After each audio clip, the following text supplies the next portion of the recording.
Hablamos de cómo empezó, hablamos de cómo comenzó el psicoanálisis, qué cosas hicieron que cambiara ese paradigma. Freud dijo una cosa que parecía presuntuosa, pero por los resultados la verdad que no era tan presuntuosa, porque él dijo que la humanidad había recibido tres heridas narcisistas. La primera había sido la de descubrir eh, la teoría heliocéntrica, ¿no? De Galileo, o sea, descubrir que la Tierra en realidad era un satélite y el mundo no circulaba alrededor de nosotros, el universo, sino que era al revés, ¿no? Nosotros éramos de los que circulábamos alrededor del Sol, o sea, no éramos el centro del universo, ¿sí? Primera herida narcisista, decía él. La segunda fue Darwin, cuando dijo que descendíamos de los animales, de los monos. Como nosotros, tan perfectos, tan sofisticados, íbamos a descender de los monos.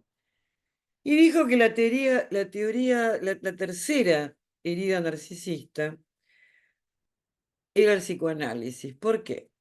Porque ponía justamente sobre la mesa algo que no nos gustaba ni queríamos aceptar. Y es que no somos dueños de nuestra propia casa. Nosotros mismos, ¿sí? Nosotros mismos. Que todo aquello que creemos y decimos desde la mente consciente, en realidad estamos hablando de un pedacito de nosotros y que lo más importante y lo que condiciona la conducta y la vida, no lo conocemos porque es inconsciente. Justamente dentro de la teoría del inconsciente, él va a hablar de un inconsciente reprimido al que nunca vamos a acceder. Esto está en discusión ahora, después lo hablaremos. Y la otra, el otro que seguía era el preconsciente. Era un inconsciente también, pero susceptible de hacerse consciente. Es lo que trabajamos en el análisis, ¿sí? Y el otro era, por supuesto, la conciencia.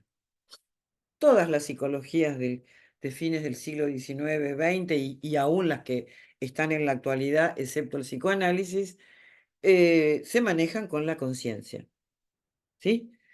No es que no acepten, porque ya, digamos, el tema del inconsciente se metió tanto en la cultura y tanto en el conocimiento que todos hablan en algún punto del inconsciente. Lo, tra- eh, lo tomen en cuenta o no en la cura, lo tomen en cuenta o no en los escritos, pero todos, digamos, aceptan ya, nadie se pone a discutir. Pero esto en su momento fue terrible. Fue muy difícil, lo cual le hizo decir a Freud muchas cosas, ¿no? Una de ellas, por ejemplo, si uno lee escritos de él, uno ve la cantidad de cosas que dice antes de ir al grano. ¿Por qué? Porque contesta todas las cosas que le van a decir, que ya sabe que le van a decir. ¿Sí? O sea que todo el tiempo está abriendo el paraguas y viendo qué le van a rebatir, ¿sí? Porque estaba muy entrenado en esto. Aparte, no sé quiénes le prestan atención a la astrología, pero lo que sí sabemos, por lo menos uno lo ve, yo realmente le presto mucha atención al tema porque los signos tienen su influencia, yo lo veo. No es lo mismo una depresión en un Capricornio que en un Aries, por ejemplo, ¿no? Bien, y esto lo decía mucho una vieja maestra nuestra de Roger, que nos enseñaba Roger, un Roger muy especial. Yo conozco tres formas de Roger, ella era uno, lo que pasa es que lleva mucho tiempo y trabajo, entonces la gente no lo usa en general, pero ella decía que no iba a supervisar un solo psicodiagnóstico si no venía con la fecha de nacimiento y en lo posible la hora, porque ella decía que había que tener ese elemento también en cuenta, ¿no? Bueno, Freud era taurino. Los que conocemos algún taurino sabemos cómo son. Cabezones, ¿sí? Tienen el arte, digamos, de discutir. Es más, algunos cuando son exagerados son aquellos que no sé de qué se trata, pero me opongo. Algo así. Pero bueno, eh, dicho esto, cuando Freud encara los tratamientos, ¿qué hace? Arma un encuadre, ¿sí? Un encuadre que algunos de ustedes, si tuvieran oportunidad de tener experiencia, Jackie creo que lo mencionó, que tuvo la experiencia de 4 sesiones semanales y demás, hay un encuadre, ¿sí? Un encuadre que uno dice, bueno, ¿para qué, por qué es el encuadre? Bien, porque lo que se va a trabajar y se va a buscar es precisamente llegar a los contenidos inconscientes y tiene que haber una serie de referencias estables porque incluso cuando se alteran, tienen un significado una vez que se inició el tratamiento psicoanalítico. Y esto todos los que hemos pasado por el diván sabemos cómo esto tiene, por ejemplo, contenidos y cómo es interpretable. Yo, por ejemplo, recuerdo que yo no era de faltar a sesiones, nunca, no era de faltar, realmente nunca fui paciente de faltar, aparte en esa época era, digamos, había toda una serie de cosas que ahora les explico, pero, por ejemplo, el día que murió mi mamá, yo no fui a sesión, me desperté y dije, no, hoy no voy. Rarísimo, y tenía un significado, evidentemente, yo percibía que algo sucedía, ¿no? Y como que ese día ya di por terminado el tema, como que algo en mí dijo, bueno, esto, algo de esta pérdida hay en mi vida en este momento, ¿no? Bien, esto del encuadre y, digamos, se pactan las horas que se va a hacer el tratamiento, la hora es fija, los honorarios se pactan, y en una época esto era muy rígido. Tanto que, bueno, digamos, las vacaciones había que tomarlas en febrero, por ejemplo, porque si no había que pagarlo en forma completa el mes de febrero, el mes que uno se fuera, si no lo tomaba, tenía que pagarlo igual. Había todo un sentido, ¿sí? Para todo. Hoy no somos así de rígidos, pero estoy hablando de cómo funcionaba esto. Y era tan estricto y había tanto, digamos, había tanta mitología alrededor de lo que pasaba en un análisis, sobre todo para los que miraban de afuera, que hubo un vecino mío de Remedios de Escalada que escribió un libro que se llama Psicoanálisis, cuéntame tu vida. Y se llama así por la película esa que había protagonizado Gregory Peck, que se llamaba así, creo que era con Ingrid Bergman, donde se toma un aspecto del psicoanálisis, pero digamos muy, muy así, ah, muy elemental, ¿sí? Pero para más o menos para que se entendiera qué era el psicoanálisis. Este señor que escribió este libro, él cuenta que lo que lo motivó fue que su papá estaba en análisis y lo pone en mayúsculas y con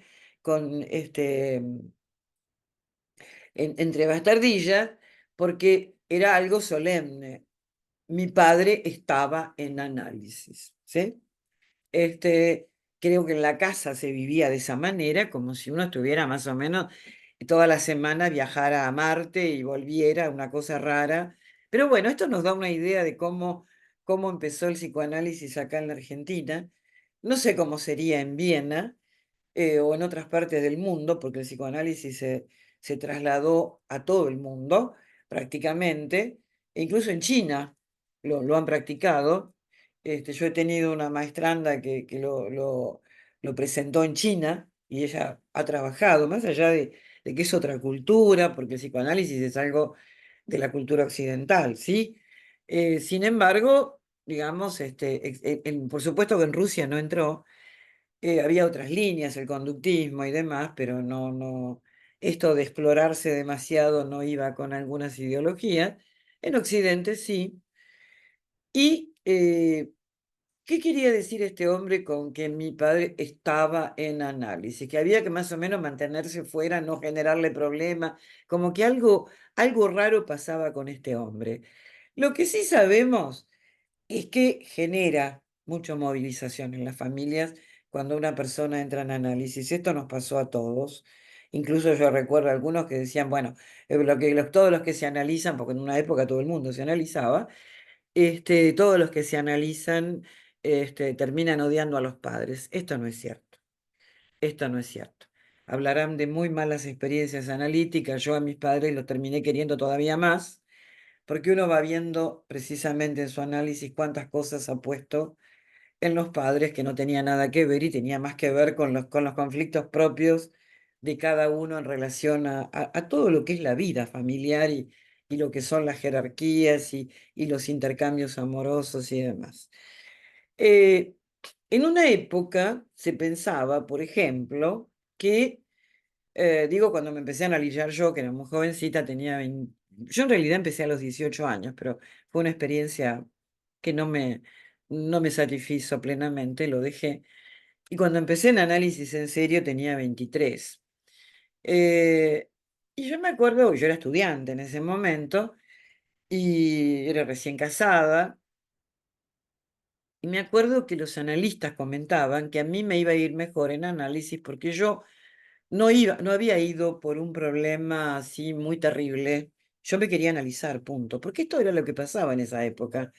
La gente buscaba, aunque no tuviera problemas, buscaba analizarse como forma de autoconocimiento. Los hijos de analistas, todos se analizaban, todo se llevaba a análisis. O sea, había toda una moda que y cuando yo, digamos, me empecé a analizar, todavía se mantenía, hoy ya no existe como tal eso. Y la otra vertiente, digamos, terapéutica era, bueno, lo que vamos a hacer es, se analiza a una persona cuando está en una situación muy límite, muy terrible y demás, qué sé yo, le pasó algo muy terrible y bueno, entonces había que resolverlo. Pero el análisis se fue extendiendo. Les voy a poner un ejemplo muy interesante. Mi marido era médico, era jefe del hospital fue jefe del hospital Evita, director, etcétera, bueno, en todos los niveles, pero em, él era profesor titular de medicina interna y daba, por supuesto, cursos en el hospital Evita y uno de los cursos que dio, porque él también era nefrólogo, era sobre la especialización en nefrología. Y llegó, llegaron varios homeópatas al curso y él los admitió. Él los admitió y todo el hospital se le vino encima, más o menos, porque le decían, no son, ¿cómo vas a admitir homeópatas? Y él contestaba, son médicos como nosotros. ¿Cómo no van a tener la formación si ellos quieren tenerla? Bien. Él no les dio bolilla, fueron alumnos de él también, como el resto de los médicos. eh, y un día, uno de ellos, el que era el jefe, le planteó, porque dirigía una red de médicos homeópatas, eh, y tenían una red que funcionaba en todo el país, iban, cada médico se instalaba en un pueblo, ese día atendía a toda la gente, después iba a otro pueblo y así. Es decir, eran médicos que viajaban mucho, ¿sí? Se trasladaban mucho. Y un día este médico vino y le dijo, este médico homeópata, le dijo a Carlos, a mi marido, le dijo, mira, tenemos tal problema, tenemos muchos accidentes.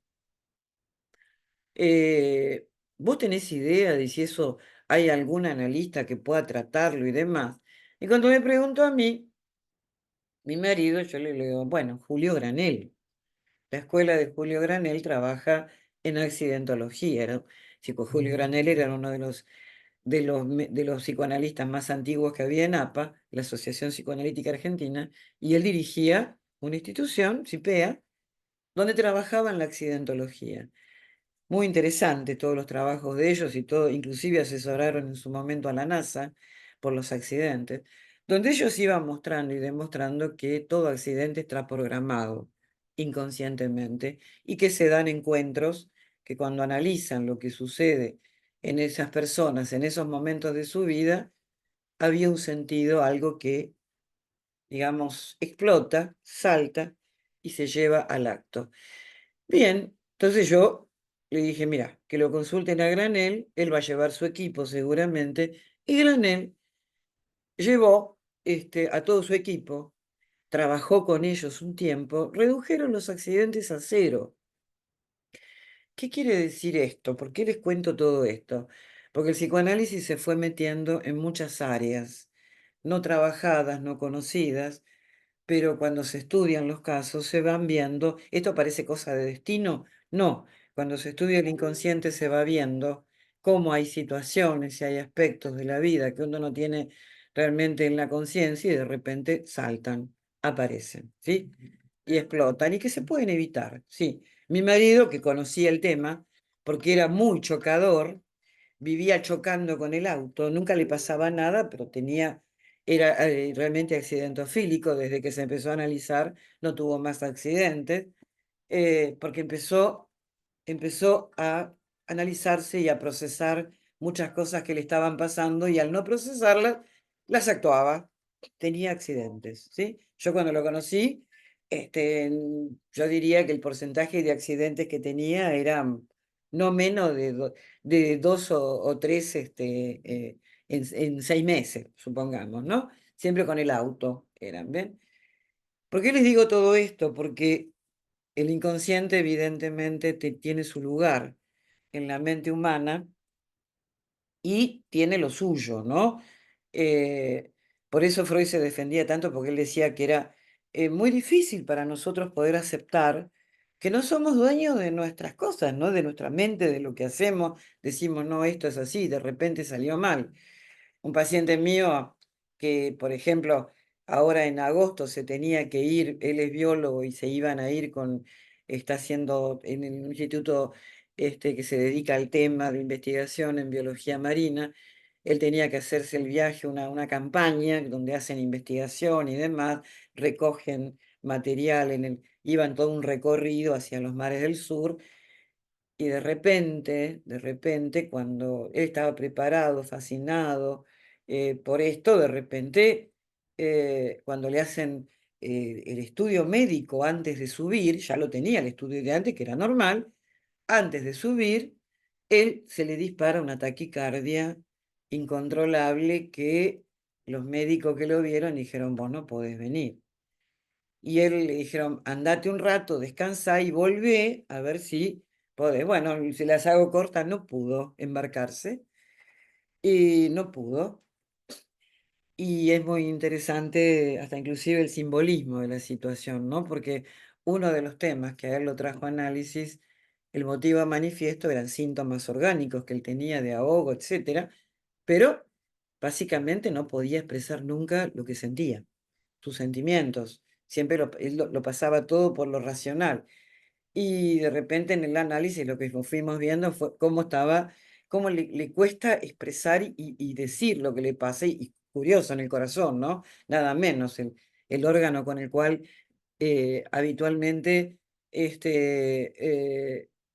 ponemos en eso el simbolismo de lo afectivo. Más allá de que en la cultura oriental el chakra del corazón tiene que ver con lo afectivo, pero nosotros lo asociamos, en la cultura occidental lo asociamos con todo lo que tiene que ver con los sentimientos y demás. Bien, a él se le disparaba, el corazón le latía, no lo podía, no paraba.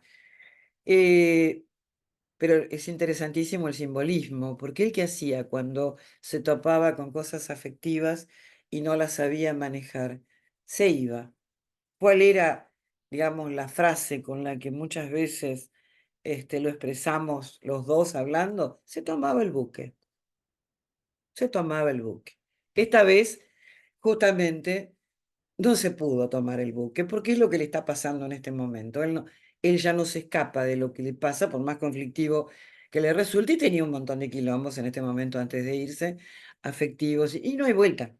Quería quedarse en el fondo a resolverlos. Igual va a tener otro ahora en abril del año que viene, tiene otro. Pero ¿por qué digo esto? ¿No? Como el inconsciente nos dice toda una serie de cosas que las vamos después decodificando y a veces lo podemos realmente prever, inclusive evitar. Pero bueno, cuando eso no sucede, podemos ver cómo estaban desplegadas toda una cantidad de elementos. Cuando quieran me paran, ¿eh?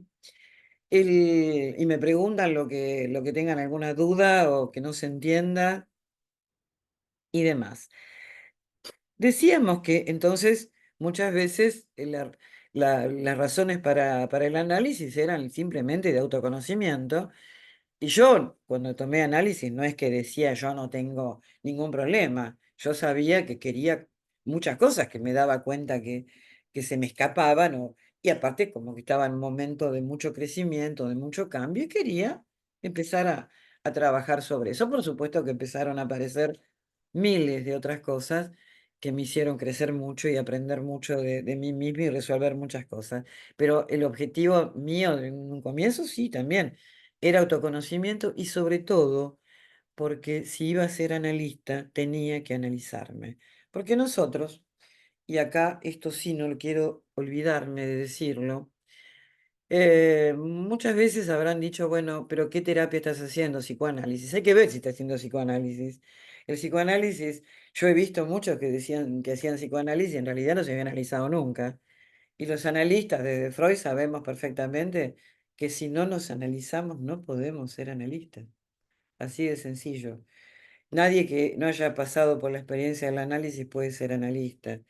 Y además, la formación nuestra, que nos requiere un número de años de análisis didáctico, a eso se llama didáctico cuando ingresamos en las instituciones psicoanalíticas reconocidas por la Asociación Psicoanalítica Internacional, que son APA, ABDEVA y SAP, que es la Asociación de Psicoanalistas Argentinos, que es la última, porque hubo tres escisiones, todas salen de APA, hubo tres escisiones, una de ellas, la última, yo la viví siendo candidata. Pero son tres asociaciones, digamos, con la misma dinámica, solo que se manejan de diferentes maneras. La primera decisión fue, creo que en el 74, yo no estaba, a mí me han contado toda la historia del psicoanálisis, es cuando parece ser que tenía que ver con el momento político, ¿no? Parece que tuvo que ver con eso. Había algunos analistas que apuntaban al compromiso político, otros parece que no, y bueno, la APA siempre fue muy en ese sentido muy recatada, por decirlo en términos suaves. Abdeva tuvo siempre otra orientación y bueno, la Sociedad Argentina de Psicoanálisis, que es la SAP, que es la última, ellos dijeron que se abrían de la APA en el sentido de que pensaban el psicoanálisis de otra manera y lo van desarrollando y tienen otra perspectiva, pero en el fondo es psicoanálisis. ¿Cuál es la condición para ser psicoanalista? Para primero tenemos que cursar los 24 seminarios de la APA, 24 seminarios de teoría, ¿no? Hacer dos supervisiones y análisis didáctico. Esto sí es obligatorio. En su momento tenía que ser con alguien de la IPA. Ahora no, ahora es amplio y se reconoce algo que en aquella época no se reconocía, que era que si hay o no proceso psicoanalítico. Si hay proceso psicoanalítico, ese análisis se considera válido y hay formas de evaluarlo. Bueno, nosotros lo tenemos, ¿no? Pero esto, digamos brevemente, para que tengan una idea de lo que es el psicoanálisis aún hoy, ¿sí? Nosotros apuntamos a la idea de hacer consciente lo inconsciente. Seguimos con esa, no es una utopía, es algo que los que nos hemos analizado lo hemos ido comprobando, efectivamente, y hemos visto. Y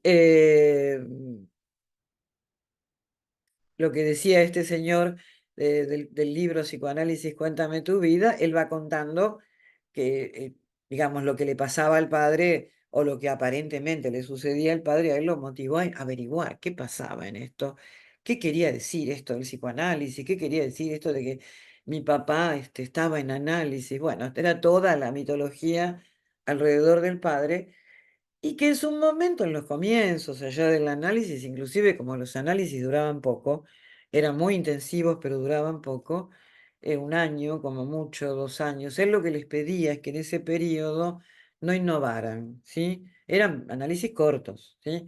Entonces que no se casaran en ese momento, que no cambiaran mucho las cosas, que había un trabajo para hacer que lo que ameritaba que no hubiera demasiados cambios producidos o provocados por el paciente en ese momento. ¿Sí? Eh, Todo el tema del encuadre, insisto, eso fue cambiando con el tiempo. Hoy tenemos otra perspectiva, porque bueno, seguimos los que éramos ya los analistas más jóvenes de esa época, ya no lo somos, ahora hay otros, mucho más jóvenes, pero siempre el psicoanálisis tuvo esta cosa eh, de encuadre, ¿sí? De encuadre que le damos mucha bolilla, inclusive en una época por lo menos en la Universidad de Belgrano se buscaba que la línea que había allí en psicoanálisis, que casi todas las cátedras eran psicoanalíticas, lo que se buscaba era, digamos, que el psicoanálisis estuviera muy presente en todo y se pedía psicodiagnóstico obligatorio, no se tomaba ningún paciente si no había un psicodiagnóstico de por medio y análisis médicos incluso para ver, digamos, con qué había todo, digamos, una preparación muy especial. Eso fue cambiando con el tiempo, ¿sí? Eso fue cambiando bastante, pero no estaba mal, ¿eh? Tuvo lo que muchas cosas en relación eh, con detectar muchos elementos importantes que nos ayudaban, inclusive a ayudar mejor a los pacientes, ¿no? Eh, una de las cosas que se incluyó también en el psicoanálisis en los últimos años fue el tema de lo fáctico, es decir, lo que sucede alrededor. Louis Horstein, que es un psicoanalista de SAP, es un colega de SAP, él en muchos libros de los libros que escribió, él señala que el psicoanálisis se movió durante muchos años como si el afuera no existiera. ¿Sí? A mí me pasaba a veces de ver pacientes que de repente pasaban cosas muy graves en la sociedad y no hablaban del tema, no lo tocaban. Yo me acuerdo en el 89 que llegó una paciente corriendo porque estaba en la peluquería y le habían dicho que venían bandas armadas a atacar y se metió en el consultorio y fue la única que habló del tema, de lo que estaba pasando, que había saqueos en ese momento, en la época de Alfonsín, había saqueos, había cosas, pero los pacientes en general no buscaban hablar del tema, era como que estaban formateados, como que acá hablo nada más que de lo interno. Bueno, en psicoanálisis se comenzó a incluir todo esto. Inclusive hubo un viraje muy grande después de la dictadura y durante la dictadura, ¿sí? En esa época hubo un grupo de psicoanalistas y que comenzaron y ahí cambiaron muchas cosas, ¿no? Cambió el encuadre, cambiaron muchísimas cosas, porque ellas se acomodaron, porque eran mujeres de entrada, eran el equipo de la doctora Diana Cordon con todo su equipo, iban a hablar con las madres de la Plaza de Mayo. Y ellas, ¿dónde empezaron a trabajar? Que de entrada eran mujeres. Empezaron a trabajar en los bancos de la plaza, ¿sí? En los bancos de la plaza, directamente. Y han desarrollado mucha teoría a partir de todo esto, porque este era un tema que no obviamente era inédito para nosotros, para todos nosotros y cómo se trabajaba con todo esto, ¿verdad? Que había algunos analistas que habían trabajado con los sobrevivientes, con los soldados después de la guerra. Freud mismo, cuando comienza a hablar de la pulsión de muerte en 1820, cuando empieza a hablar de más allá del principio del placer, él dice claramente que las personas que han estado en situaciones muy traumatogénicas como son la guerra y demás, él ahí empezó a encontrar un material que realmente era totalmente inédito, ¿no? Y él lo trabajó mucho con las neurosis de guerra, Bion, pero siempre se dijo del psicoanálisis que, digamos, como que la gente, digamos, vivía fuera en análisis no se tocaban esos temas. Tanto era así que hay una anécdota de lo que pasó en la Sociedad Psicoanalítica de Londres, donde estaba Melanie Klein, que fue la primera analista de niños, Winnicott, que era uno de los, realmente era una especie de Walt Disney para el psicoanálisis, lo sigue siendo, por la cantidad de trabajos maravillosos que trabajó con niños él.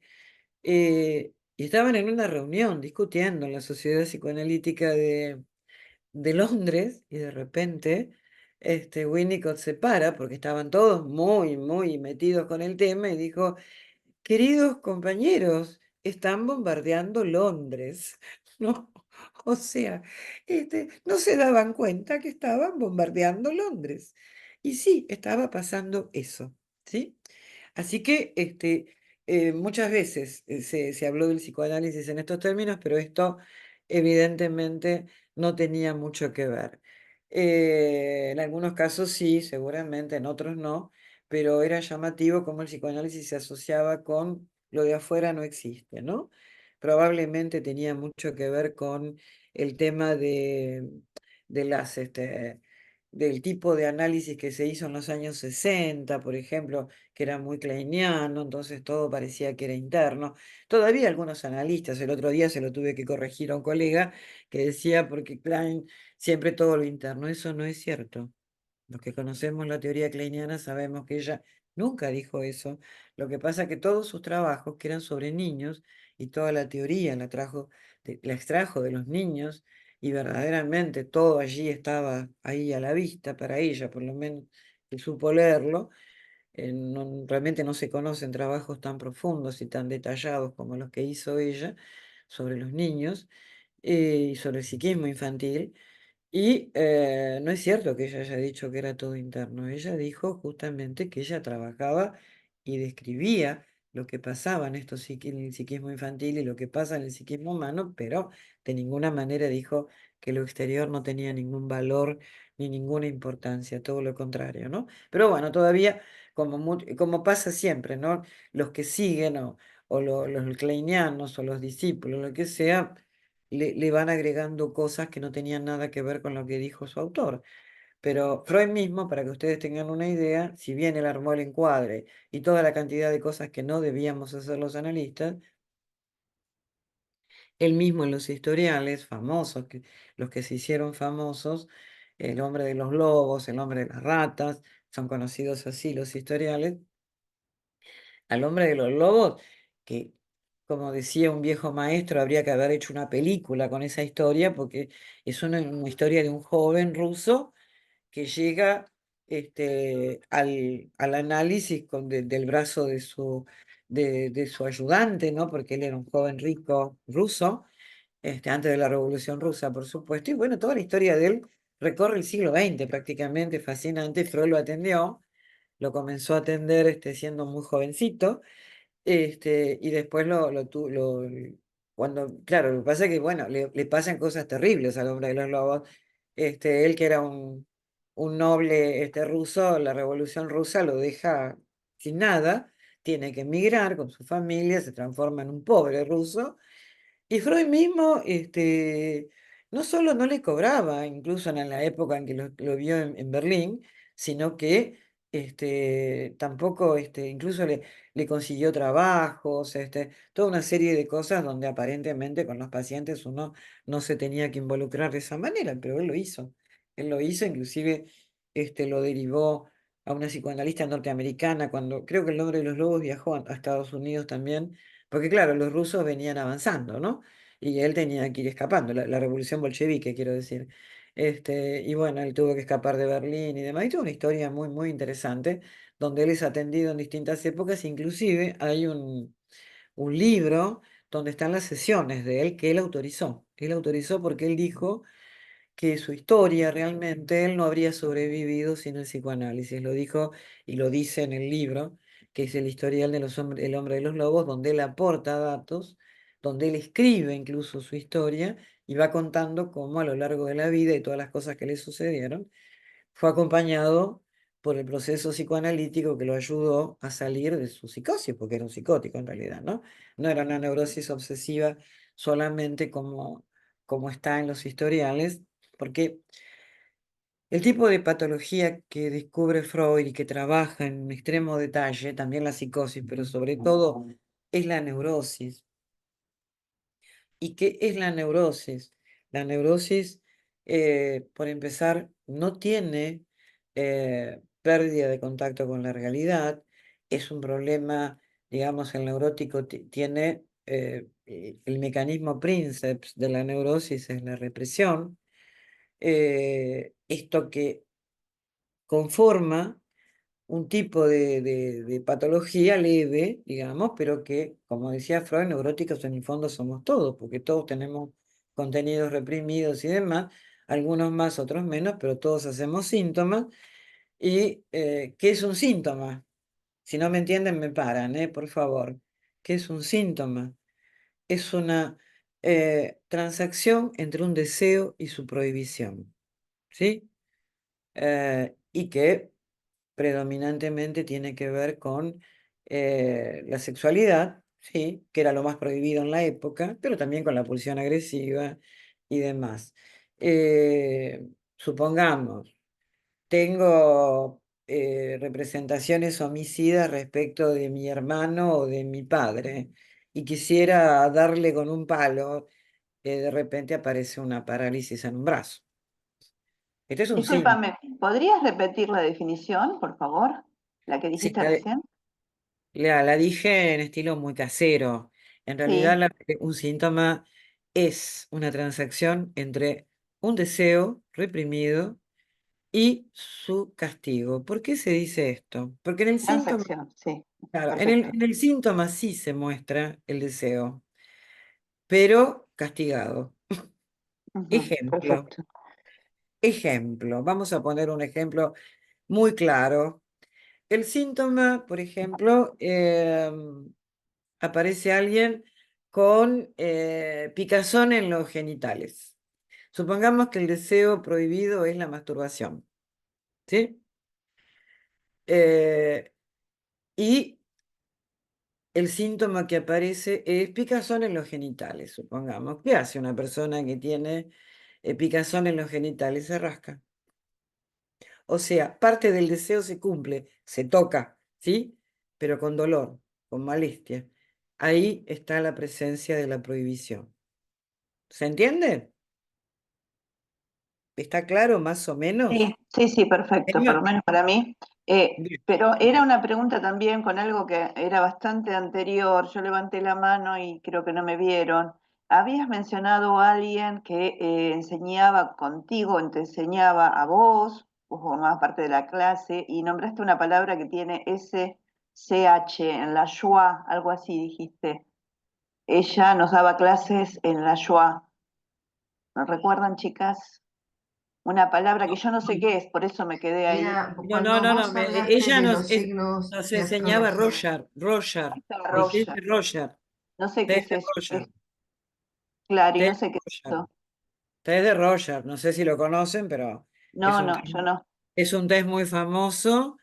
Ah, Este, sí, ahora sí. el té de Roger, las láminas de Roger. Ella Sí, nos sí, sí, ya enseñaba está, ya Roger. está, ya está. Gracias. Claro, era Ofelia Vázquez, era una experta en Roger. Mil Y gracias. no, de la Shoah no la mencioné. Hay trabajos sobre la Shoah enormes, pero esto era Roger, ¿sí? El síntoma se expresa de esa manera, o sea, por ejemplo, Freud mencionaba un pianista que supongamos que había encontrado la manera de sublimar el deseo, digamos, de usar las manos para obtener placer, ya fuera tocándose con la masturbación, ya fuera tocando a otros y demás. El pianista de repente había sublimado, ahora les explico, se los digo ya. Sublimación en psicoanálisis, la definición es esta, es el desvío de la energía, digamos, sexual directa, ¿sí? Hacia otro tipo de placer socialmente aceptado, ¿sí? O sea, está permitido que uno sienta deseo socialmente tocando el piano, ¿sí? Tocando. Eh, ¿Qué pasaba? De repente Freud decía, lo que pasa es que la sublimación a veces tiene eh, camino corto, ¿sí? ¿Qué quiere decir esto? Que lo prohibido aparece igual. Entonces de repente la persona tiene parálisis en los dedos, supongamos, o le pasa algo en los dedos. ¿Cómo aparece el síntoma ahí? Deseo y su castigo. Bueno, de la misma manera. Está todo el tiempo pensando en las manos, en los dedos. Todo el tiempo, todo el mundo le está mirando los dedos. Todo el tiempo. Está con los dedos. No puede salir de allí, ¿no? O sea, el síntoma siempre representa esto. Y está siempre multideterminado, ¿sí? Nunca es que hay una sola causa y demás. Pero los síntomas expresan esto y a veces tienen contenidos impresionantes, ¿no? Bueno, habría miles de ejemplos de este tipo. Eh, y hay un punto que, digamos, estos son los avances del psicoanálisis posteriores, porque siempre se pensó que, digamos, en los traumas, por ejemplo, no hay representación, ¿sí? No, sí hay representación, dicen otros autores que lo han estudiado, y eso es lo que pasa que es una representación muy primitiva, ¿sí? Que comienza, porque el psiquismo empieza con el nacimiento.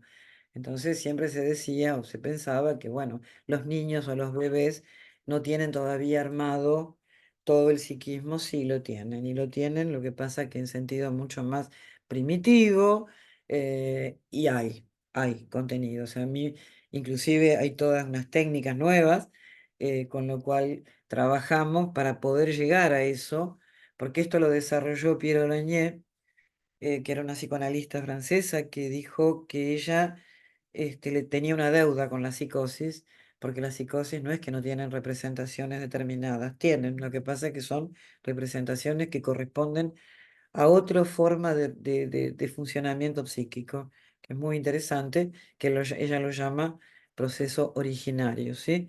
Está en ese funcionamiento y de repente en los traumas vemos que las personas quedaron fijadas allí. Por eso no hay palabras para explicar eso.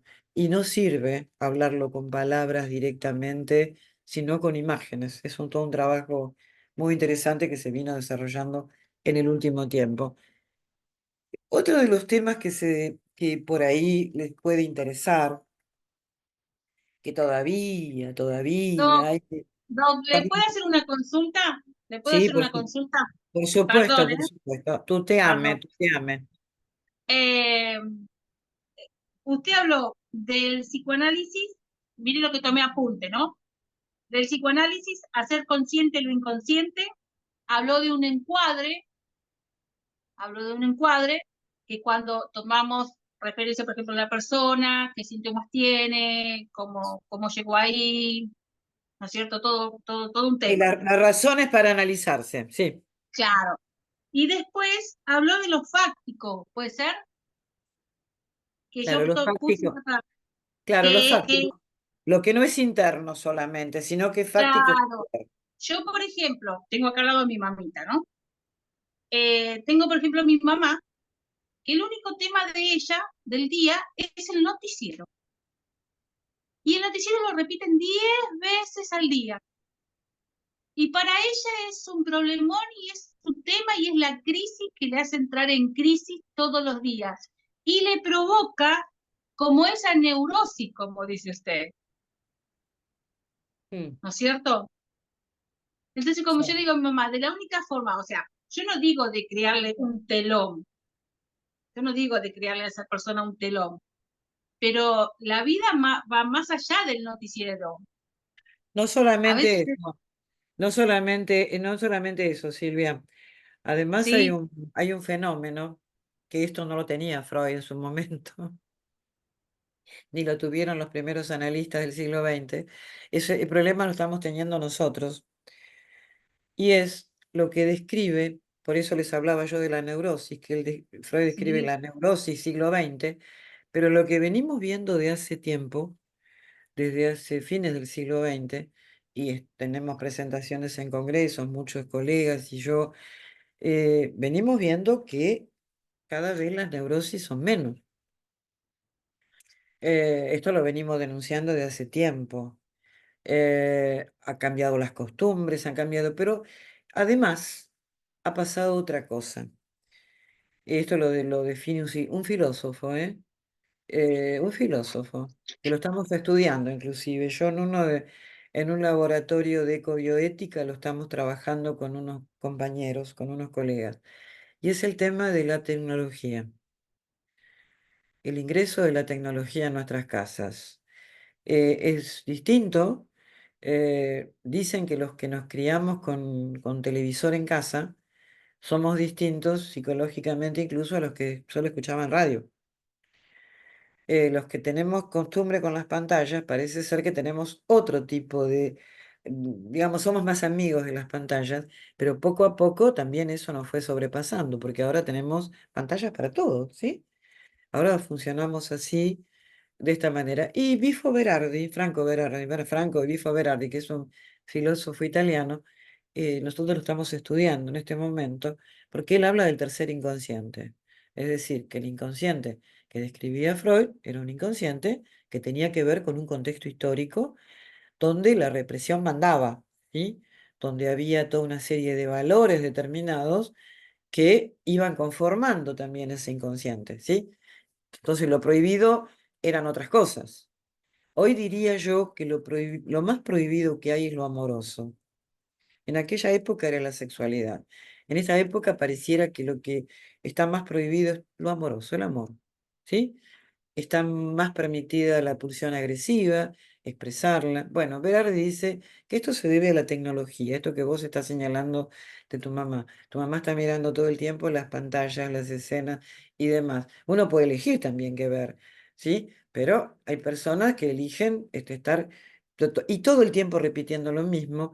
Y con este tema y con el acceso a la tecnología y con lo que se fue generando en el último tiempo, hay autores que señalan que se cambió, por ejemplo, el sentido común de los argentinos. Esto de ayer, la marcha universitaria y demás, eh, nos muestra que todavía nos quedan algunas joyas, ¿no? Algunas cosas, algunas cosas que no estamos dispuestos a perder, pero hay cosas que hemos ido permitiendo que nos hagan, como lo digo como argentinos, ¿no? Eh, y que en otra época no hubiéramos permitido. ¿Por qué? Algo pasa. Bueno, muchos autores señalan que a partir de la tecnología se fue cambiando el sentido común de los argentinos. Yo la vez pasada lo dije justamente en una reunión de colegas, porque yo decía, en realidad algo está pasando en la base que no nos hemos dado cuenta, porque ¿desde cuándo los argentinos, que siempre tuvimos el orgullo de la educación pública, la salud pública, eh, eh, la solidaridad, nosotros éramos los que acogíamos a los extranjeros, más allá de que le dijéramos tano, gallego y que todo eso tuviera su folclore, pero más allá de todo eso, los valores argentinos tenían que ver con la solidaridad, el recibirla, dar, éramos personas determinadas.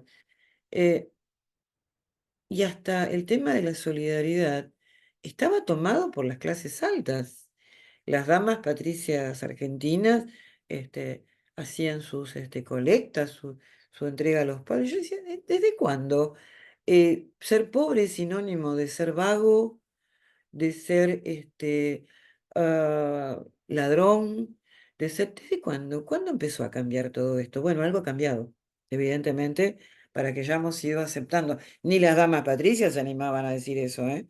Al contrario, el pobre se lo miraba con cierto respeto, por lo menos, más allá de que después llegó Evita y dijo, váyanse, acá de los pobres me encargo yo, no de las limosnas de ustedes. Pero bueno, ese era todo un tema político. Pero quiero decir que fuimos aceptando y fueron cambiando valores y cuestiones. Hoy por hoy, si uno lo ve, en realidad, lo que parece Prohibido es el amor, la empatía, la solidaridad.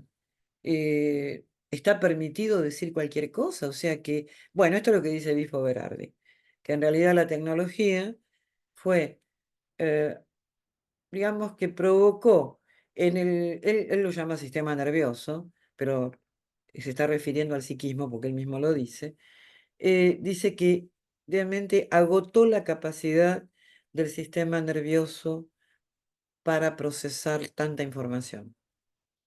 Y aparentemente tenemos súper información y parece que estamos menos informados que nunca, ¿verdad? Pero bueno, sí, él habla del tercer inconsciente y él dice que si antes era la neurosis, hoy por hoy directamente no, es la psicosis, es directamente la puesta en acto, es directamente el desborde, ¿sí? Lo que Henry I, el famoso psiquiatra Henry I, que reconocía el inconsciente, pero él lo reconocía solamente en la psicosis, es decir, cuando se desbordaba. Bueno, Bifo Berardi dice que eso está pasando y no estamos muy lejos de ver eso, uno lo ve, digamos, el nivel de agresividad y de descontrol que se observa. Esto no lo veíamos, ¿verdad? En las peleas de los chicos, en las escuelas, filmando los otros, nadie pone, yo me acuerdo hace unos años, sí, no estoy hablando de, de, de principios del siglo XX, no, estoy hablando serían los años 90, pongámosle.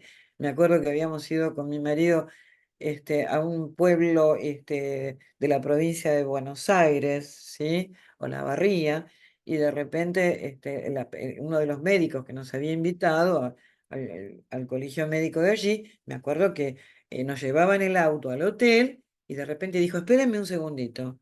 Y se bajó de una plaza a separar a unos chicos que se estaban peleando.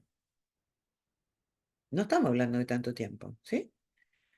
Hoy lo filman, realmente los empiezan a arengar, o sea, hay algo que ha cambiado, inexorablemente ha cambiado en la sociedad.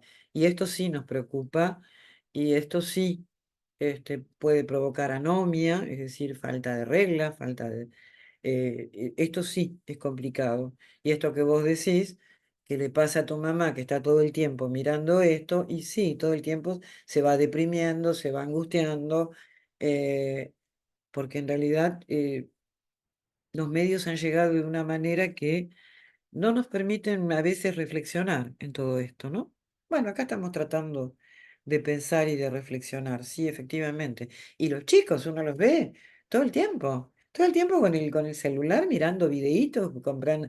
Yo me acuerdo que el padre a mi nieto le decía todo el tiempo, porque dice, ¿por qué pasa tal cosa? El padre tenía que estar, no, eso no es cierto. No, pero todo el tiempo están con los videitos y con las cosas que le dice este o que le dice el otro. Sí, se fue transformando el sentido común, por eso fuimos permitiendo cosas que no hubiéramos permitido nunca, pues se fue anestesiando, ¿sí? Se fue anestesiando el psiquismo en algún punto, y esto sí nos viene preocupando de hace bastante tiempo, bastante tiempo. No es de ahora esto, pero yo diría que se fue agudizando enormemente. No me acuerdo si estábamos. El otro tema les decía yo que les puede interesar, probablemente. No sé si puedo pasar a otra cosa o tienen alguna otra cosa que no se haya entendido bien. Probablemente me olvidé de decir una cosa importante. La técnica, aparte del encuadre y demás en psicoanálisis, se llama asociación libre. La asociación libre es que una persona viene y habla de lo que se le va ocurriendo. No, no.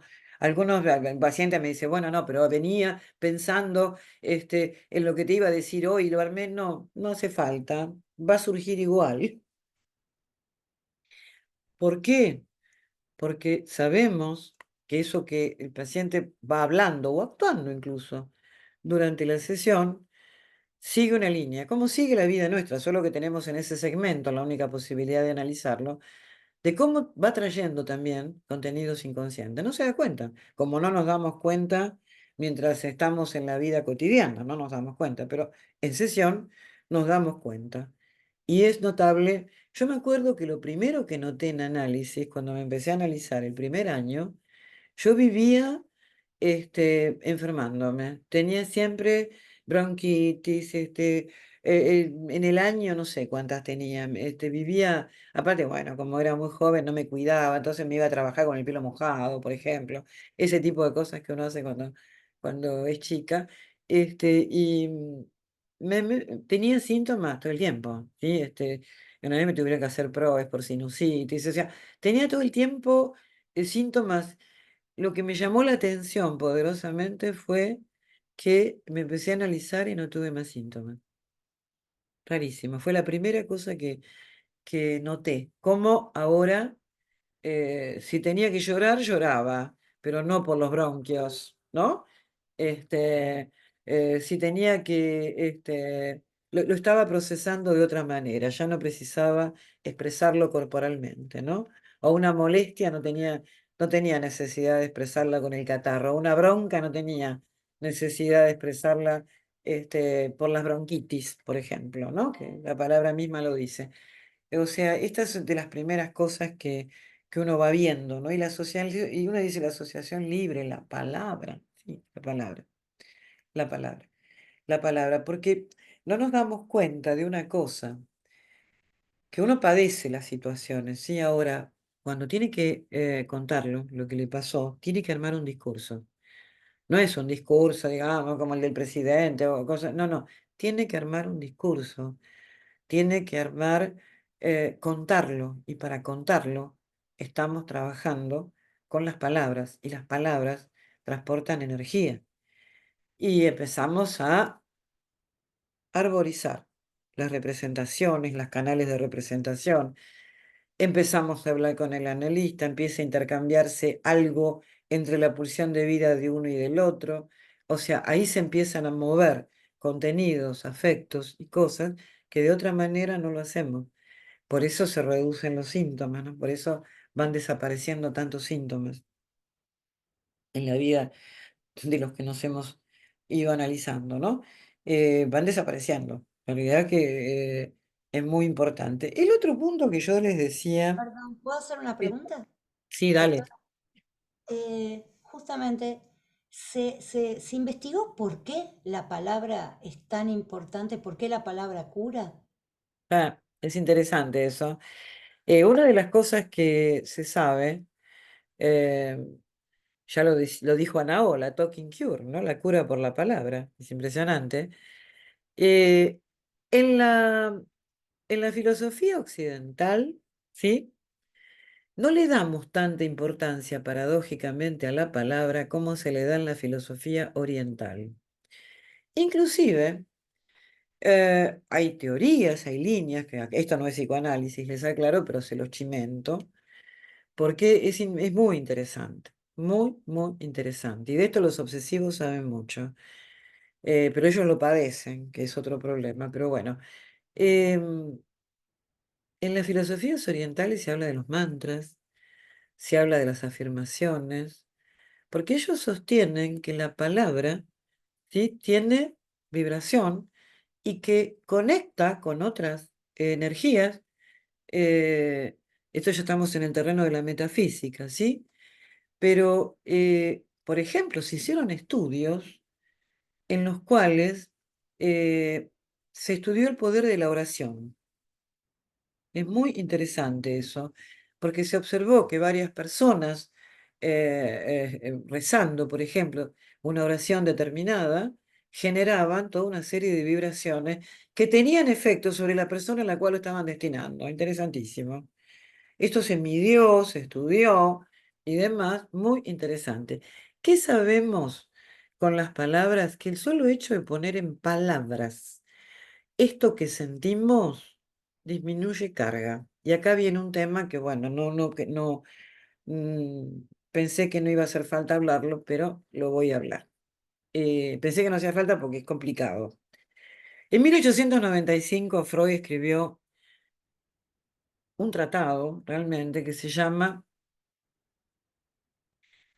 Proyecto de Psicología para Neurólogos. Nunca lo publicó. Lo publicó su hija en 1950, ya él había muerto. Proyecto de psicología para neurólogos, yo digo siempre que, inclusive en la formación, no se estudia mucho porque es un estudio muy complejo, él era neurólogo, no hay vuelta, ¿no? Donde él empieza a desarrollar toda una idea que él tiene de cómo funciona el psiquismo. Es más, en ese proyecto, él señala algo que un año o dos más tarde se demuestra. Él dice, por ejemplo, allí, que tiene que haber intermediarios químicos, porque él habla de las neuronas, y él dice que tiene que haber intermediarios químicos entre una neurona y otra para que haya funcionamiento. Estaba hablando de la sinapsis. Eso, en realidad, se descubre, creo que al año o al año siguiente se demuestra precisamente la sinapsis famosa, cómo se conectan las neuronas entre sí. Este proyecto, él dice, ¿qué veía Freud? Él veía en los pacientes lo que se llamaba representaciones hiperintensas. Él lo llamaba representaciones hiperintensas. ¿Qué quería decir esto? Los pacientes relataban imágenes, eh, eh, o sea, representaciones que tenían, que eran, en el caso de los obsesivos, por supuesto, eran crónicas, eran permanentes, eran directamente, no se podían librar de esas ideas obsesivas. O sea, estas ideas eran representaciones hiperintensas.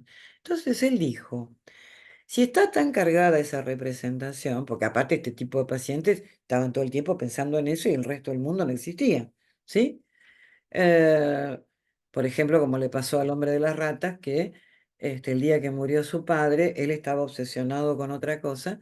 El día que murió su padre, por supuesto, no lloró nunca, ni el menor sentimiento. Y un día le cuenta a Freud que pasó por un cementerio de otra ciudad y de repente entró al cementerio, se arrodilló en una tumba que ni conocía ni sabía de quién era y lloró amargamente, donde uno veía ahí la descomposición de la conducta, ¿no? Esa conducta correspondía al día que murió el padre, no ese. Pero bueno, en los obsesivos aparecen mucho este tipo, sobre todo los obsesivos del centro de Europa. Algunos dicen que acá no había obsesivos en serio, yo sí traté obsesivos en serio, porque los del centro de Europa parece que tienen mucha más tendencia a este tipo de patología, pero ¿qué tenían este tipo de pacientes? Como tantos otros, representaciones muy intensas. Entonces él decía, si está tan cargada en esta vía, como neurólogo lo pensaba, quiere decir que otras vías no hay nada. Si la energía, digamos, eh, de la mente está tan canalizada acá, quiere decir que en otras no hay. Entonces él lo que va describiendo es de qué manera se podría evitar esto. ¿Por qué se formó esto? Entonces él dice, si va todo por este canal, quiere decir que por este lado está trabado, ¿por qué? Porque es displacentero. Entonces él es ahí donde va eh, empezando a pensar que en realidad los síntomas, estas representaciones tan intensas, tienen que ver con que el psiquismo se defiende de la cantidad. ¿Qué quiere decir? Que cuando algo es muy placentero, sobre todo displacentero, ¿sí?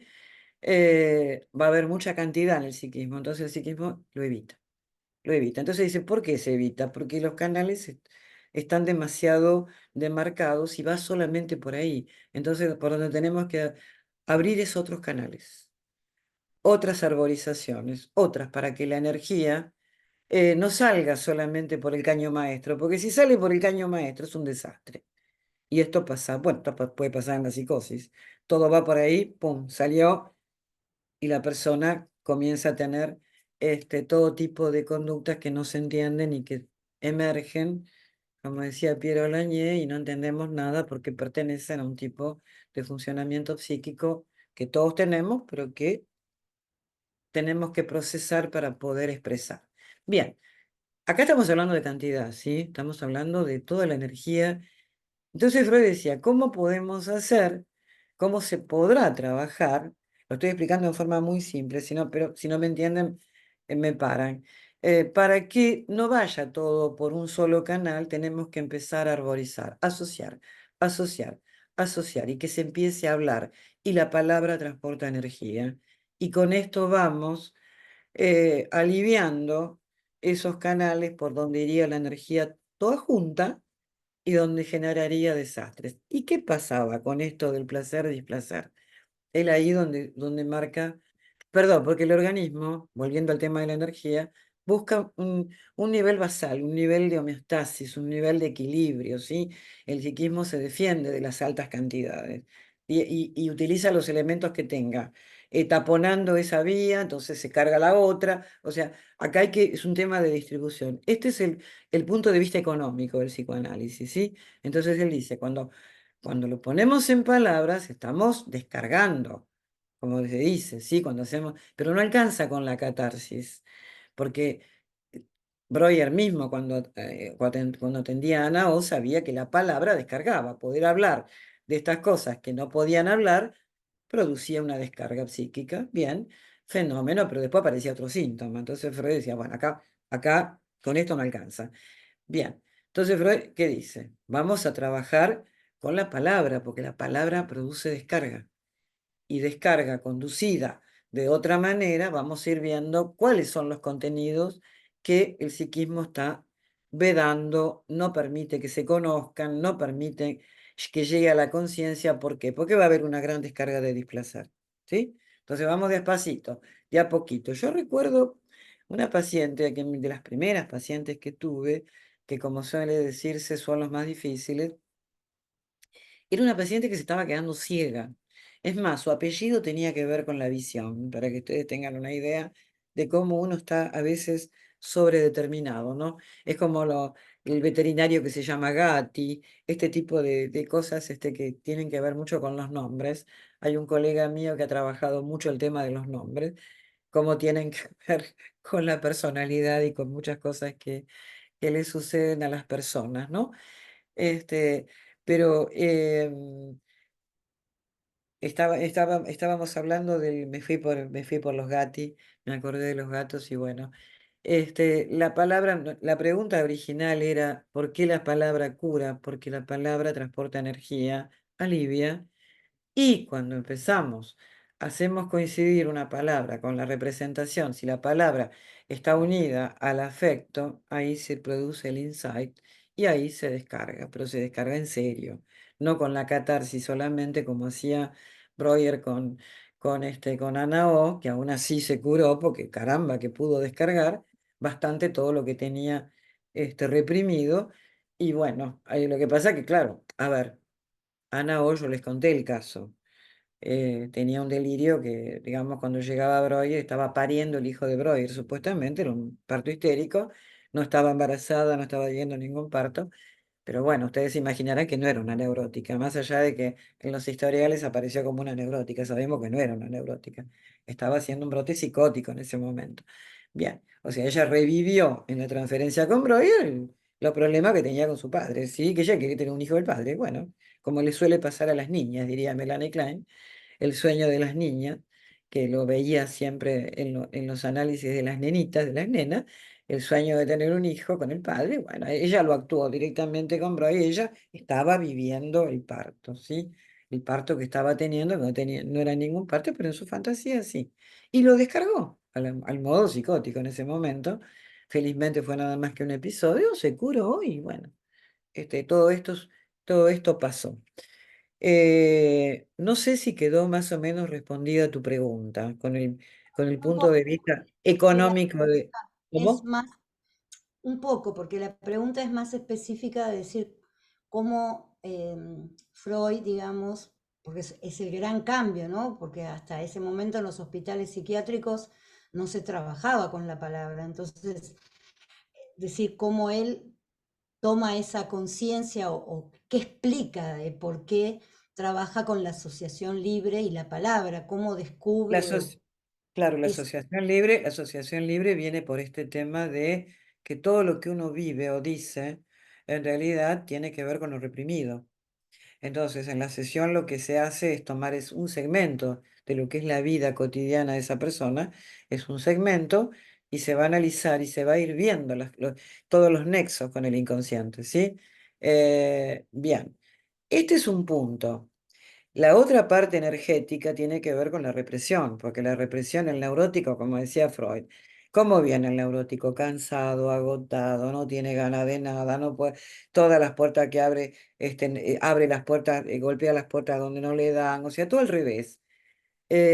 Cuando uno ve al neurótico, está en realidad bastante desequilibrado en cuanto a la energía, ¿sí? Él decía, bueno, hay mucha energía que está siendo gastada en la represión.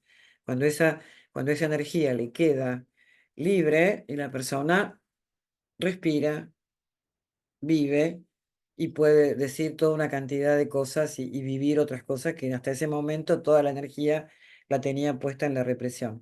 La palabra, él descubre, ¿sí?, el alivio que le producía a los pacientes cuando los hipnotizaba, cuando podían hablar de la situación específica que escondían, ese recuerdo que estaba encubierto. Ellos pueden hablar y notaban el alivio. Esto es lo primero que él le presta atención. Hay alivio cuando se transporta a palabras este contenido, ¿sí? Esto es lo primero que él nota y después lo desarrolla en el proyecto cuando él dice que en realidad, ¿qué pasa en la energía? Y bueno, vamos a tener que inventar un método donde la palabra sea justamente la que pueda vehiculizar todos estos contenidos y podamos ordenarnos y trabajarlos de la mejor manera y que no aparezcan per se, ¿sí? Ahora sí, Y o no sea que solamente, primero fue la ¿cómo? ¿Cómo? hipnosis, no, que ahora me cae la ficha, o sea, como que él en la hipnosis descubre que los pacientes al hablar pueden hacer como una descarga La y catarsis se llamó aparece, catarsis. Sí. aparece reprimido, Por digamos. eso se llamaba el método catártico, porque era hacer catarsis. Era Claro, hacer catarsis. Lo que pasa es que hacer catarsis sin armar todo ese contenido y es nada más que una descarga parcial. El problema sigue estando. ¿Sí? Es una descarga parcial momentánea, en punto. Pero si no se encuentran todos los nexos, y no se trabaja, y no se desreprime, y no se lleva a la palabra todo eso, no se termina de resolver. No alcanza con la catarsis, no alcanza. Acá se trata de justamente, ahí es donde va la interpretación, y es cuando la interpretación coincide con la vivencia. Es ahí donde Claro. se produce el insight.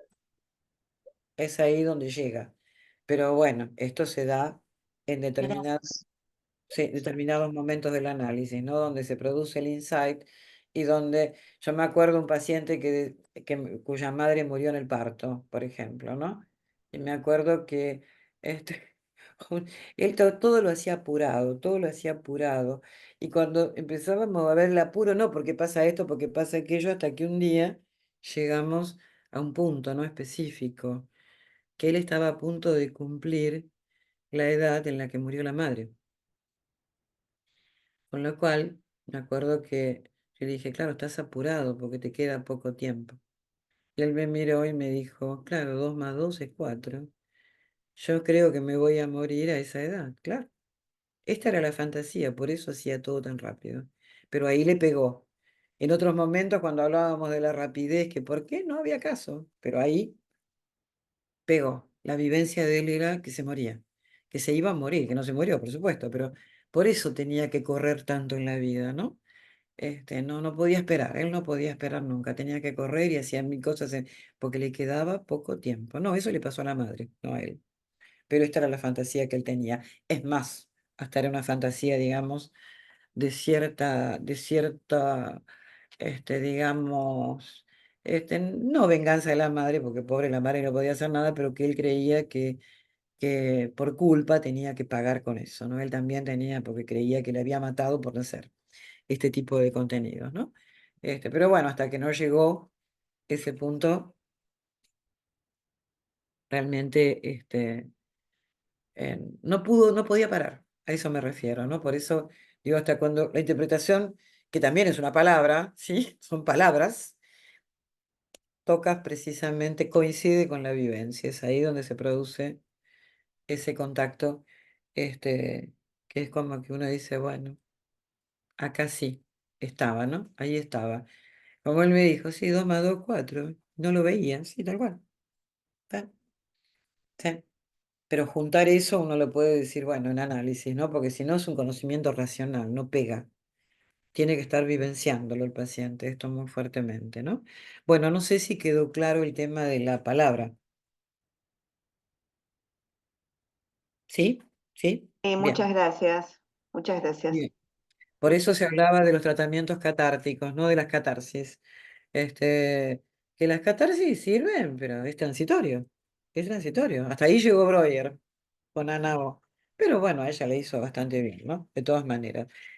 Uno de los temas que no sé si vamos a tener para ver en este encuentro hoy, porque ya estoy viendo que son casi las 19:30 y algunas me dijeron que tenían que dejar ya en este momento, eh, es un tema que se viene trabajando en psicoanálisis desde hace algún tiempo y que algunos todavía siguen diciendo, porque todo tarda, ¿no? En la vida, siguen diciendo que no tiene que ver con el psicoanálisis. Y es la resiliencia. Es el tema de la resiliencia, que él se viene trabajando desde hace tiempo. Para que ustedes tengan una idea, las primeras ideas del psicoanálisis habían sido bastante terminantes en muchos autores, no solamente en Freud, sino que, bueno, cuando los avatares de la vida habían sido tan terribles en la infancia, había muy poca posibilidad, muy poca chance de curar, ¿sí? Había muy pocas posibilidades. Con lo cual un niño con determinado problema, ayer me preguntaron, por ejemplo, sobre una nena con una malformación congénita que hoy tiene 54 años y me dijeron, ¿pero vive? Sí, vive, le falta un brazo, tiene una pierna más corta que la otra, es obesa, pero vive, ¿sí?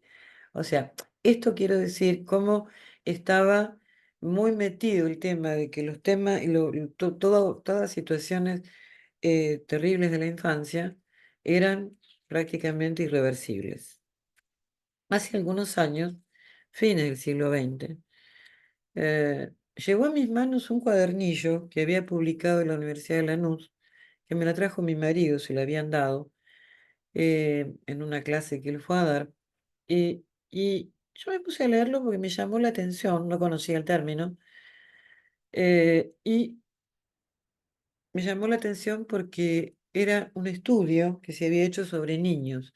La Universidad de Lanús había hecho estudios en toda Latinoamérica sobre niños que habían padecido eh, violencia política.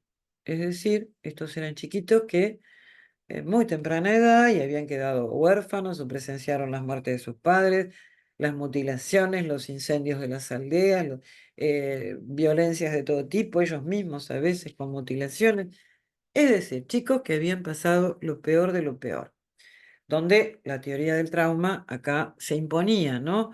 La teoría mal entendida del trauma, porque trauma quiere decir herida, ¿sí? Y herida en el psiquismo quiere decir corte, un corte en el proceso de representación, proceso psíquico, ¿sí? Proceso, digamos, un corte en el procesamiento psíquico, vamos a decirlo así, el procesamiento psíquico. No hacerlo sencillo. Bien. Porque ¿cómo funciona el psiquismo? El psiquismo va metabolizando todos los estímulos que recibe, lo heterogéneo lo transforma en homogéneo, como hacemos con la comida. Metabolizamos, ¿sí? Para incorporarlo. Eh, a mí me llamó la atención porque estos chicos, eh, este estudio mostraba que, por supuesto, todos fueron con la idea de encontraremos alguno que haya quedado medianamente como para seguir viviendo o quedaron destruidos de por vida. Y era muy interesante porque en el estudio encontraron, sí, que efectivamente había niños que habían quedado severamente dañados, pero otros no. Y eran niños, ¿sí? Eran niños. Con lo cual se derribaban las teorías por no trabajar en campo, que es lo que hay que hacer, se, se derribaban las teorías de que en la infancia el trauma o no puede llegar a ser terrible. Dada una situación determinada, no hay vuelta que darle. Yo también trabajé sobre este tema, porque yo también, en mi tesis de doctorado, en los doctorados hay que hacer bajada a campo, ¿sí? Que quiere decir tomar muestras. No podemos hablar solamente de la teoría, sino que hay que ir a estudiar los casos. Yo también lo hice con eh, los sobrevivientes de los campos de concentración en la Argentina, ¿sí? Es decir, los sobrevivientes eh, de los centros clandestinos durante la dictadura, porque hay bastantes, sobre todo de la ESMA, que fue la que más dejó sobrevivientes, porque no sé si ustedes lo saben, es un dato histórico, pero Macera quería utilizarlos para su proyecto político, a los montoneros, porque efectivamente la ESMA se dedicó más la Marina se dedicó más a montoneros. Ejército no dejó prácticamente sobrevivientes. Yo fui a buscar, inclusive en grupos de familiares de la zona norte, porque yo sabía que la columna norte podía haber quedado algún sobreviviente de la columna norte, y me explicaron claramente que Ejército no había dejado. No tenían un solo sobreviviente, tenían familiares. Y después, mirando las estadísticas, Ejército no dejó sobrevivientes casi. En cambio, la Marina sí, y Aeronáutica estuvo ahí en el medio, ¿no? Fue, tuvo menos casos que Marina y Ejército. Y si uno mira la bibliografía psicoanalítica y cualquier bibliografía en general, se habla de trauma en todos los casos, ¿sí? Los sobrevivientes. Bueno, esto no puede ser así, y se desliza este error todo el tiempo, porque se habla de situación traumática. Y como dice Moti Ben-Shakar, es algo que no puede ni siquiera ser repetido, porque la situación no puede ser nunca traumática. Yo se lo digo siempre a los alumnos, el trauma sucede en el psiquismo, no en la situación, por lo tanto no se le puede poner un adjetivo a la situación. La situación no tiene trauma. El que tiene trauma o no es el psiquismo de una persona. Y no podemos saberlo hasta tanto no hayamos estudiado a esta persona, no hayamos analizado a esta persona. No podemos detectar si hubo trauma o no en función de la situación. Porque si no, Y eso teóricamente lo aceptamos todos. Que hay personas que de repente, frente a una situación X, a esta le generó un trauma, al otro le generó un ligero escozor, el otro se rió y al otro no le provocó nada. O sea que cada uno reacciona de forma diferente, ¿sí? Entonces, frente a esto, pero después en la práctica todos hablan, no, no, semejante cosa, claro, generó trauma. No, no, hasta que no lo veamos no podemos decirlo. No podemos afirmar nada. Esto viene respecto de cómo se diagnostica el trauma, pero además, frente a esto, también viene asociado con el tema de la resiliencia. ¿Qué es la resiliencia? Esto que aparecía en estos chicos, esto que aparece en algunos de mis entrevistados, y es, para hacerlo sencillo, lo que no te mata, te fortalece.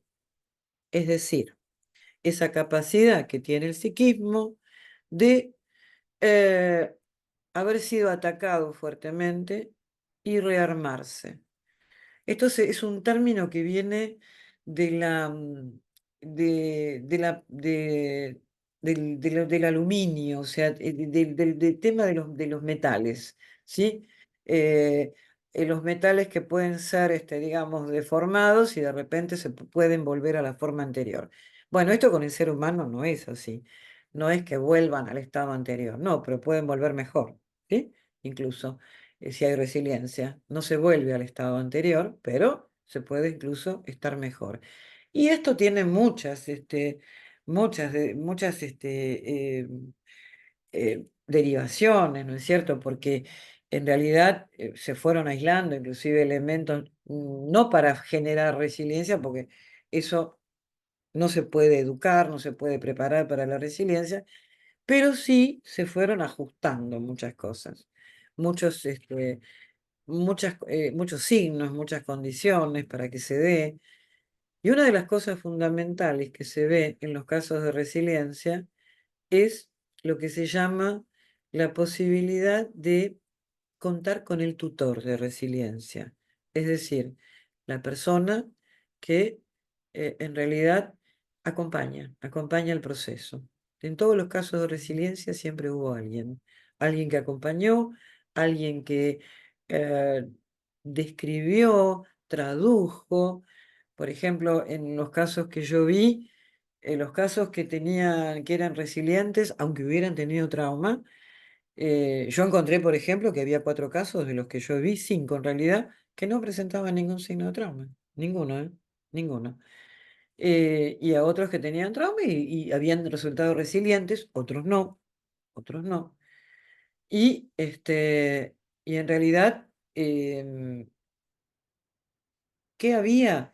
Tutor de resiliencia, esto que hablábamos recién, palabra, poder tener la capacidad de, una capacidad que Cyrulnik, que es uno de los que primeros que habló de resiliencia, señalaba que era la capacidad de oxímoron, es decir, esta posibilidad de ver eh, lo terrible con lo bueno, como dos caras de lo mismo, ¿no? Porque el oxímoron es juntar dos cosas que totalmente no pueden estar juntas. Por ejemplo, la negra nieve o la oscuridad refulgente, cosas por el estilo, cosas que aparentemente se le llama oxímoron porque están juntas y no, qué sé yo, sería como decir, a ver, de alguien que es medio idiota, decir inteligente, ¿no?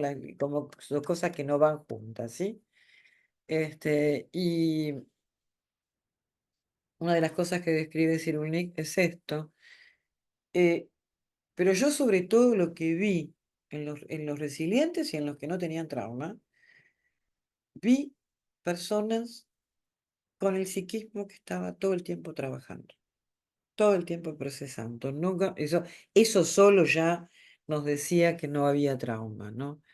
No había, porque el psiquismo justamente cuando aparece el trauma, lo que uno puede decir que ahí hubo un apagón.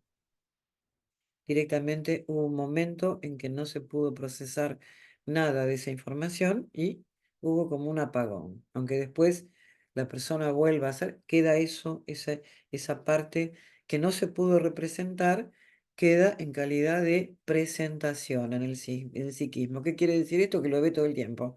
Alucina, ¿sí? Está todo el tiempo. Esto le pasa mucho a los que han tenido algún accidente. Cierran los ojos y están viendo la escena del accidente, el momento en que van a chocar, todo este tipo de cosas, ¿no? Es una especie, es una alucinación porque no se pudo procesar esa información. Quedó la herida. Entonces, bueno, la persona tiene todo este malestar hasta que se va integrando y se puede llegar a trabajar este punto, ¿no? A propósito de lo que me preguntaron de la palabra, uno de mis entrevistados me dijo, él sí tenía signos de trauma. Él me dijo una cosa que me resultó conmovedora. Él me dijo, mira, esto que te acabo de decir es la primera vez que lo puedo armar en una oración completa. O sea, donde me estaba indicando él mismo el trabajo que viene haciendo de años, ¿no? De poder armar en palabras y darle a su psiquismo ese armado como para tapar esa herida donde el psiquismo no pudo procesar. Y hay indicadores que dicen por ese narcisismo originario que tenemos todos, que parece ser que el psiquismo no lo tolera. No tolera esta pérdida de procesamiento. Entonces aparecen lo que llamamos las vivencias traumáticas. Y siempre son vivencias de desolación, vivencias de deshonor, como que el psiquismo no tolera que haya fallado. Ese es el narcisismo, hasta podríamos decir trófico, necesario que tenemos, ¿no? Para el funcionamiento psíquico. Pero bueno, les decía, la resiliencia es esta capacidad que la estamos trabajando y analizando, y la palabra, no solamente la palabra dicha, con todo lo que implica, también es la palabra escrita, también es la palabra, pero que a veces no sirve en la medida en que no haya una conexión. Una paciente me decía, yo te podría traer todos los diarios que escribí, todos los años escribía lo mismo. y siempre escribiendo lo mismo, y claro, nunca cambiaba, porque faltaba ese clic, era palabra, pero bueno, es ahí donde nosotros podemos decir, era palabra vacía, porque le faltaba el contenido afectivo, le faltaba el procesarlo con un otro. ¿Ustedes saben lo que es la mayéutica? Si los cuento brevemente, porque a mí fue una de las cosas que más me impactó de lo que contaba Platón, ¿no? Este, él hablaba eh, de los diálogos socráticos, ¿sí? Y la mayéutica era que venía de comparar a la partera, es decir, todo en diálogos que se van armando con preguntas, con lo cual es hacerle parir al otro algo que no sabía o algo que uno quiere, pero es el trabajo de lograr que el otro me conteste y a su vez aprenda y arme en un discurso esto que le está pasando o que me quiere contar o lo que yo quiero saber.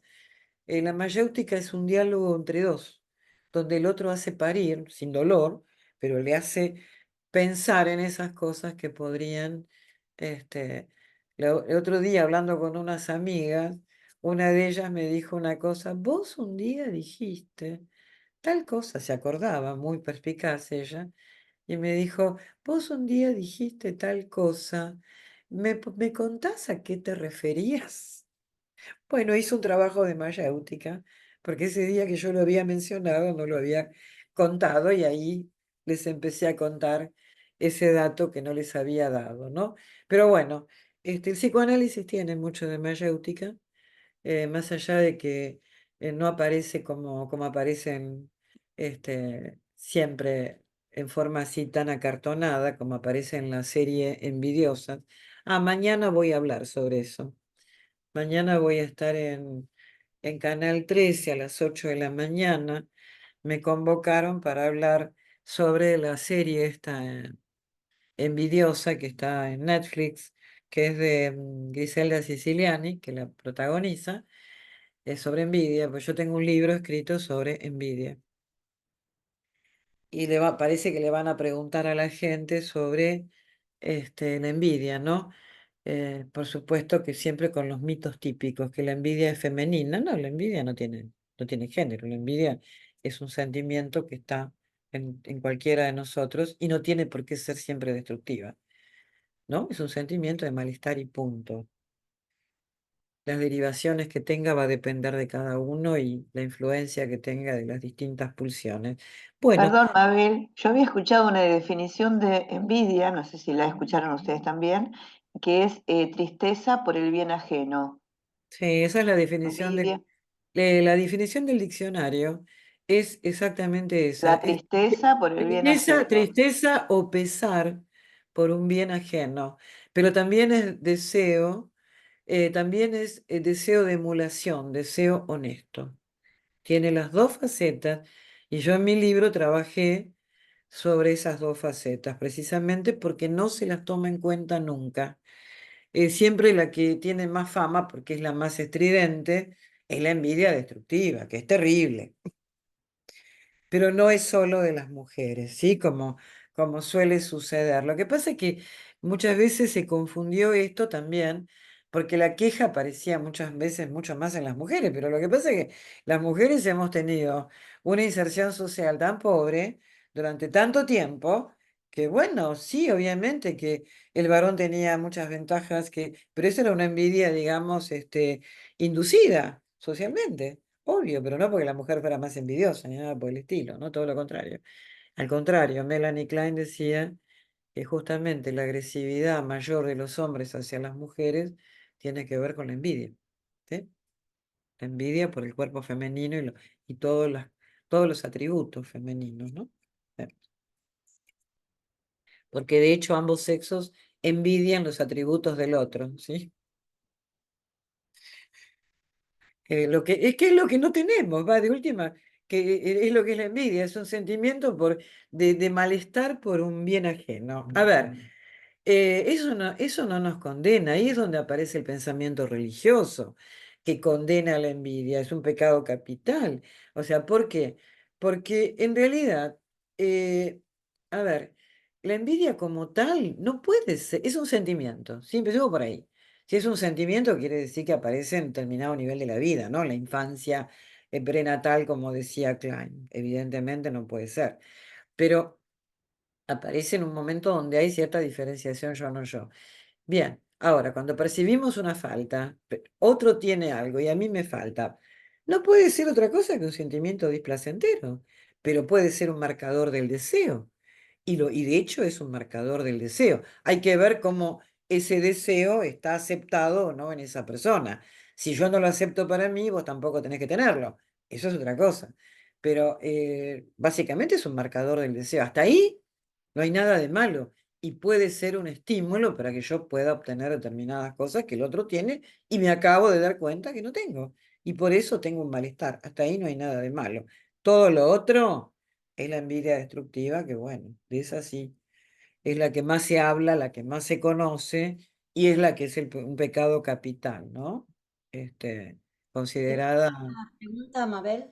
¿Cómo? ¿Te puedo hacer una pregunta? Sí, sí. En lo que estabas explicando del trauma, que me quedé como impactada, pero no lo llegué a comprender, que es como un apagón, es algo que el sistema nervioso no pudo procesar, es una herida, El pero psiquismo, vos el psiquismo, el algo, psiquismo, el psiquismo, el psiquismo, el aparato psíquico. el aparato psíquico no pudo procesar, Sí, pero hay algo que dijiste que ahí me quedé, no lo pude yo procesar, que sí. dijiste que entonces, como la imagen aparece, aparecen alucinaciones, pero ahí no, ya me perdí. Claro, lo que pasa es Como que síntoma. el psiquismo, ¿cómo trabaja? El psiquismo representa. Genera representaciones, ¿sí? Es decir, lo que tenemos en nuestra mente es una representación de la realidad. Por eso tantas veces uno dice, bueno, uno ve el mundo a través de su propia, de su propia lente, ¿no? A través de sus propios conflictos, porque son las representaciones que tenemos del mundo, ¿verdad? Ustedes acuérdense, por ejemplo, lo que es el recuerdo de la calle donde pasamos nuestra primera infancia. Somos grandes, pasamos por ahí, la vemos más chica, ¿verdad? La representación que teníamos era otra. O sea, el mundo lo vemos en función de nuestras representaciones. A las personas las veíamos enormes y de repente vemos que no eran tan grandes. Bueno, en mi caso yo siempre, porque yo soy bajita, siempre los voy a ver grandes, pero las personas normales, digamos, se dan cuenta de la diferencia. O sea, el psiquismo trabaja con representaciones. Entonces, ¿qué hace el psiquismo? Tiene que trabajar procesando los estímulos del exterior y generando representaciones. ¿Sí? Bien. Esto es lo que se pierde en el trauma. Así sea un minuto, un instante, es un apagón en ese trabajo, ¿sí? Y parece ser, por las reacciones que aparecen, las vivencias que aparecen a partir de allí, a partir de eso, parece ser que el psiquismo no lo tolera y aparecen vivencias, digamos, de una humillación terrible y demás. Ahora, ¿por qué aparece la presentación? O sea, esto en calidad de alucinación, que no aparecen todos, pero aparecen muchos, precisamente porque no entró, no se representó. Queda en calidad de presentación. ¿Sí? ¿Se entiende la idea? Queda ahí, queda ahí. Como no entró en el psiquismo. Si fuera en el psiquismo, yo ya lo representé y lo trabajo y mi mente trabaja con eso. Quedó acá. Como si fuera, viste, una foto que quedó ahí metida y la veo todo el tiempo. Bien, bueno, esa es la presentación. Y eso es lo que aparece en el trauma, porque no se pudo representar. Por eso la representar es eso, representamos, no es una presentación. Lo que se nos presenta sí está en el mundo exterior, pero cuando representamos quiere decir que estamos haciendo algo con esa presentación y eso es lo que queda en el psiquismo. Si analizamos nuestros recuerdos, vamos a ver que nuestros recuerdos, que están cargados de representaciones, tienen que ver con lo que representamos en ese momento. Y de repente uno ve con el paso del tiempo a una persona o otra cosa y ve otra cosa. Te das cuenta que lo estábamos viendo en ese momento con lo que representamos en ese momento. Ese es el corte que se produce en el trauma. Es un instante, lo que sea, pero es un apagón, ¿sí? En el circuito representacional, se apagó. Y entonces queda como como la foto ahí que no se pudo representar, no entró. Y queda, por eso tiene forma alucinatoria muchas veces. ¿Sí? Y por supuesto pueden aparecer síntomas, también hay toda una clínica del trauma psíquico que es muy fuerte, ¿no? Y las vivencias sobre todo. Yo en las personas que claro, cualquiera diría, bueno, después de lo que le pasó, ¿cómo no va a pensar eso? No, y otros veían otras cosas. Una de las cosas, por ejemplo, que yo encontré varios de los elementos, los que tenían trauma hablaban en primera persona. Decían, yo me siento una bosta, desde entonces soy esto. No, no. Los otros, los que no tenían trauma, hablaban en tercera persona de eso. Ellos decían, ellos querían que yo me sintiera una bosta, una porquería, bla, bla, bla. No estaba en primera persona. Esto como muchos otros indicadores, ¿no? De que en algunos hubo trauma y en otros no. ¿Sí? Bueno, siendo prácticamente las 20 horas, creo que podemos pasar este, hasta la próxima. Mañana, para el que le interese, voy a estar hablando Sí, sobre envidia. Justamente, yo tengo un libro sobre envidia, por eso me llamaron a sí, mí. nos contaste. Yo Claro. también con la película me acordé de vos, con la Bueno, serie. justamente la semana pasada, cuando estábamos acá, que me estaba sonando el celular, me estaban llamando. Ah, Era para el viernes pasado, pero como no les contesté, no lo pudimos arreglar.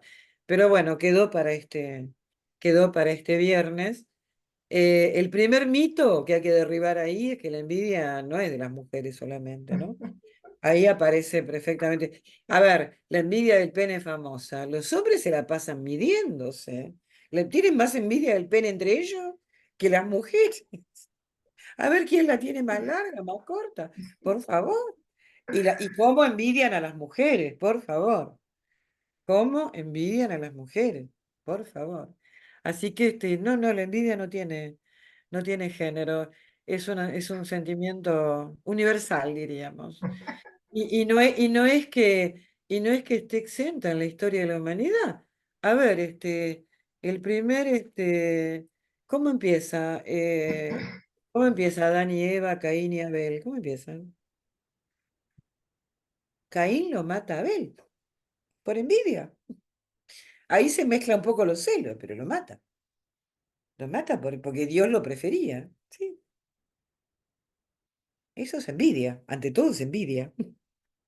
¿Sí? ¿Sí? Así que así comienza. Con el fratricidio comienza. Así que, y si ustedes miran en todas las cosmogonías, hay un relato similar. En todas.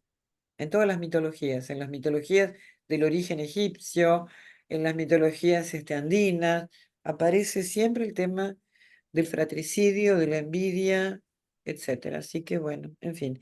Bueno, chicas, no, eso. Bueno, seguimos muchas el jueves. gracias. Estuvo Muchas, genial, muchas genial, gracias, genial. Mabel. Muchas gracias. Gracias. Te Infinitas dejaron Si saludos las gracias. tienen, chicas que se si tienen retiraron. algún tema específico, porque si no yo sigo con otro tema, si tienen algún tema específico que les interesaría, me lo mandan por WhatsApp Claro, y en hablamos el y lo WhatsApp, vemos. el grupo de WhatsApp. Para mí Claro, fue sí, cada reunión, Fue Gracias. bárbaro. Gracias. son 7 años de terapia. Es un ¿qué clic. cosa? ¿Qué? Cada reunión contigo es como que algo me hace, se me Bueno, cae me una, alegro, me me alegro, termina, así me que alegro, me impresionante. alegro. Beso. Muchas gracias. Muchísimas gracias y No, cariño, Gracias. chicas. gracias a ustedes, Nos Gracias. gracias vemos Mabel. pronto. Gracias, chicas. Gracias. Gracias. Rosa Red, muchas Gracias. gracias.